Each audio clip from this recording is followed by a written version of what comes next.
Hi, it's me again with Corel Draw Tips and Tricks, and this is part 3 of this series. Somebody, an internet kind of a friend, he's helped me out before, posted on my YouTube channel and said, why don't you just use the blend tool? And as soon as he said it, a light went off and said, why not? That would work. Well, I couldn't get it to work. And then I kept playing around with it, and it did work. I actually wrote him back and said it wouldn't work. But here's our original shape, and if you didn't watch the first video, you need to kind of watch it. And here's the one we're trying to get to, and the advantage in doing it this way is that you don't have to nudge nodes out of the way. You can kind of, make the piece any way you want it.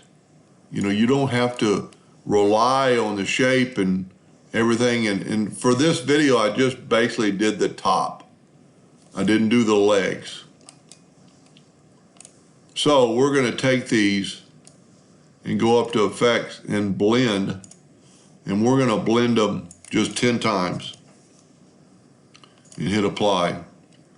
Then you need to circle them, select them all. Let's get rid of our blend window. Go up to object and break blend apart. Make sure they're all selected again and go to object and ungroup. And then you have this blend. You know what? I'm going to show you another little trick we could do that might save time. When you have all these blends, let's get this where we got a little bit more room. And we want to separate them to look at them.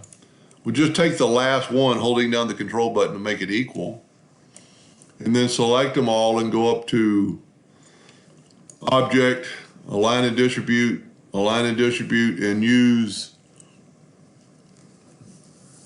this one right here. And now they're all separated, so you didn't have to drag them out. And you can kind of see the progression of the hump. And then we're going to take them, and we're going to, there's 10 grays or 10 blacks, but we can't use them all. I'm going to go ahead and use them all. You're not going to really be able to see the difference too much in the blend. I'm just taking them and making them. And if you look over here, the one you last selected is selected, so you select the one below it. Or hopefully you can. So the last one's going to be, well, ran out of colors. I shouldn't have. But that one is white.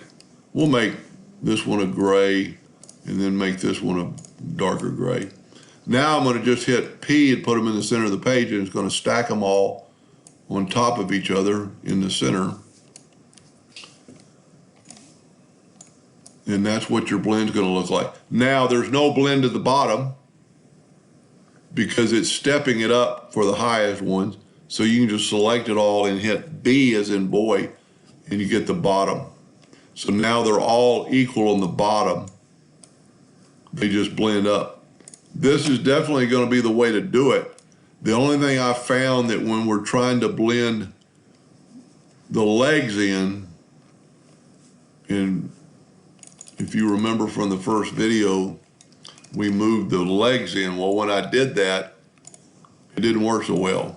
So let's take the first one and the last one, left click, we'll make them black. And we're going to use blend again, effects, blend, and we'll just blend 10 times. It does something to the, well, I didn't change the legs. So let's take the legs and bring them in a little bit. Like that and like that on the blend. Now let's take them and blend them 10 times. Well, now it's working. I don't know what I did different, but it's definitely pretty cool. Let's hit, let's move these out of the way. Let's look at it one more time with color. And if you're bored with the video, you can just stop.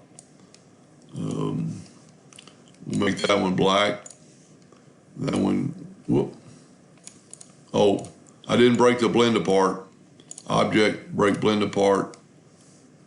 Go ahead and ungroup them so we can move them to the center. And so you see what it did. It actually changed the whole blend to that color. And really and truly for this exercise, we could use the blend tool to blend the colors. But that's not what we're trying to do. And that's why I'm running out of colors, because of the fact that I've got more than 10, because I've blended 10 and already had 2. So let's go P. Let's look at them. And you see our legs are still screwed up, but if we hit B, that's the way they're going to stand. So you could actually do the legs too. This is pretty cool. I don't know if we can reverse them. I'm trying to see what this looks like inside. But I think that'll work, and you can get a... Now, I would test them, you know, because you don't want too much of a stagger. I hope that helped a little bit. Thank you for watching.